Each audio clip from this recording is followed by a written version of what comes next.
CM योगी ने कहा, भारत की पहचान उसकी आध्यात्मिक चेतना में है और जब तक भारत का नागरिक अपनी आध्यात्मिकता और राष्ट्रीयता के भाव से कार्य करेगा, तब तक देश के विश्व गुरु के रूप में स्थापित होने से कोई नहीं रोक सकता। सीएम योगी शनिवार को गाजीपुर स्थित सिद्धपीठ श्री हथियाराम मठ परिसर में आयोजित राष्ट्रीय एकता एवं सामाजिक समरसता विषयक प्रबुद्धजन संवाद संगम में बोल रहे थे।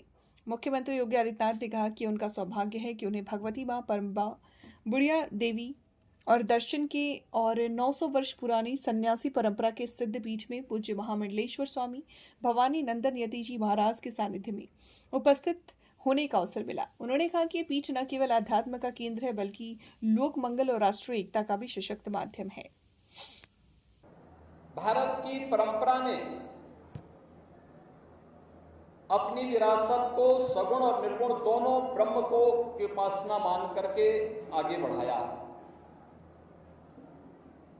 हमारे यहाँ निर्गुण ब्रह्म के सबसे बड़ी परंपरा में अगर हम देखते हैं तो देवादिदेव महादेव उस परंपरा के सर्वपूज्य देव माने जाते हैं। अनेक शाखाएं उससे बाद में आगे बढ़ती हुई दिखाई देती हैं, लेकिन जीवन की सच्चाई को जानने के लिए दुनिया को, विश्व मानवता को अगर कभी किसी की शरण में आना पड़ेगा तो वह केवल और केवल भारतीय संस्कृति है, भारत की सनातन धर्म की परंपरा है, जिसमें कभी भी उपासना विधि के प्रति कोई कट्टरता नहीं दिखाई।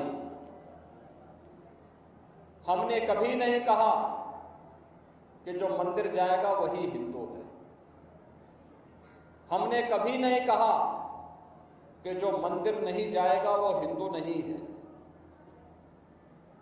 हमने कभी नहीं कहा कि जो वेदों को मानेगा वही हिंदू है।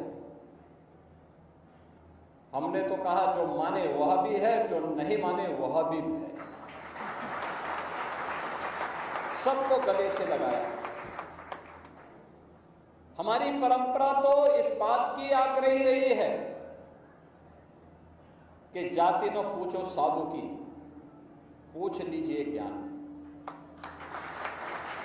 हमने तो संत रामानंद के इस भाव को भी आत्मसात किया है कि जाति पाति पूछे नहीं कोई, हरि को भजे सो।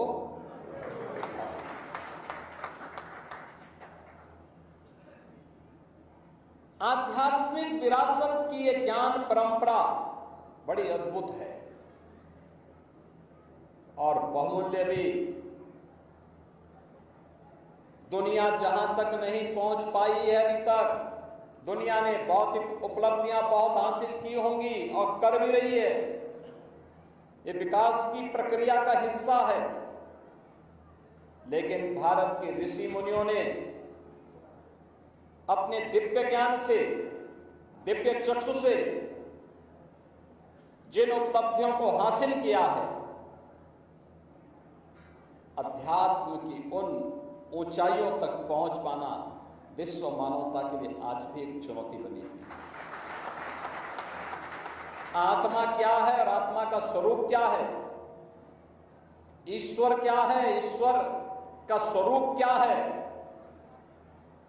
दुनिया अभी तक वहां पहुंच नहीं पाई है। अभी खोज चल रही है उनकी, गॉड पार्टिकल के रूप में उनकी शोध चल रही है। लेकिन भारत का ऋषि हजारों वर्ष पहले इसके बारे में अवगत करा चुका